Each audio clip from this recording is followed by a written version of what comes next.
How's it going there, YouTube? Well, I'm gonna do a quick little video here on a little safety thing with these old tractors. That's how to properly hand crank an old tractor, because, well, a lot of people do get kind of afraid of this because, well, it can be dangerous if you don't know what you're doing, and, well, you can get yourself really hurt.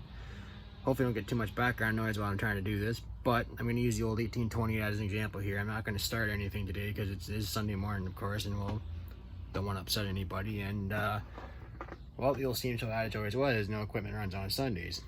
But anyway, it's really not that bad if you know what you're doing, of course. But one little tip, it is more easy to get hurt on a distributor tractor like the W4 over a magneto tractor like the hard part. But with the 1828, at least, you can change your magneto timing up by the steering wheel there. I can show you guys here in a second, but it's really not that bad if you just you know, be careful with things. So anyway, let me flip this phone around here and we'll show you a few things. So at least on the 1828, you can retard your magneto timing with this lever right here. This one closest to you when you're sitting on the tractor. So you see that turns this rod here,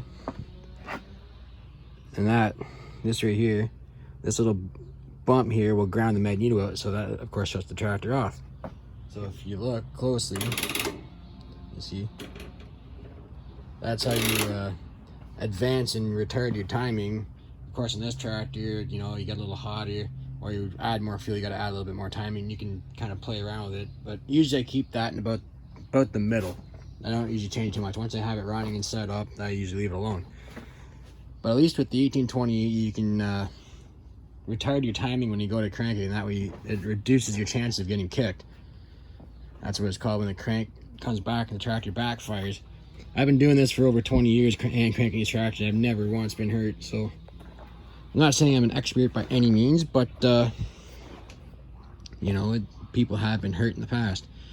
So what you want to do when you go to crank one of these things, and I've been guilty of this in other videos, what you shouldn't do, of course, you have to push in on the crank to hook to the piece on the crankshaft. You have to push the crank in, of course, but you're not supposed to take this and start at the 12 o'clock position and go down. Many people do that, but once again, that's how you get hurt, because of course, you push down the crank handle, it has liability to come back and it'll snap your wrist.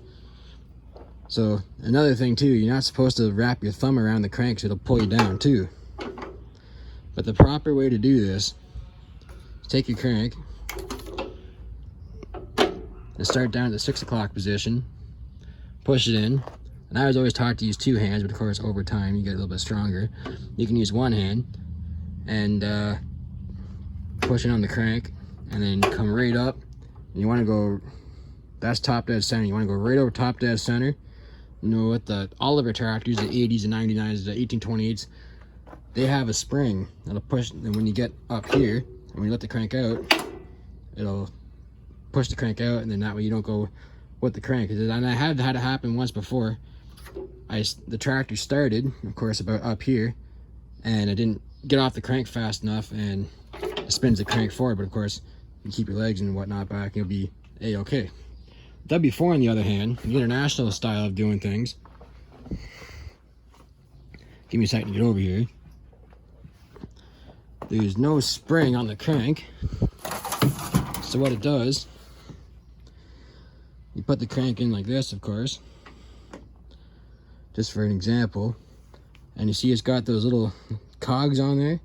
When the tractor starts, it's keyed, and then when the tractor starts, the rotational force kicks the crank back out. So it does work okay, but I like the Oliver design a little bit better.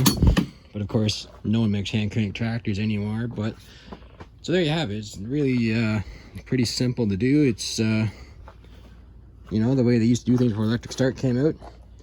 And yeah, so just start at the 6 o'clock position down here, push the crank in, and come right over top dead center. And you'll never have any problems. Like I said before, I've never been kicked or hurt or nothing. I've been doing it for a long time. So anyway, if you guys like what you see, please comment or subscribe. Thanks for watching.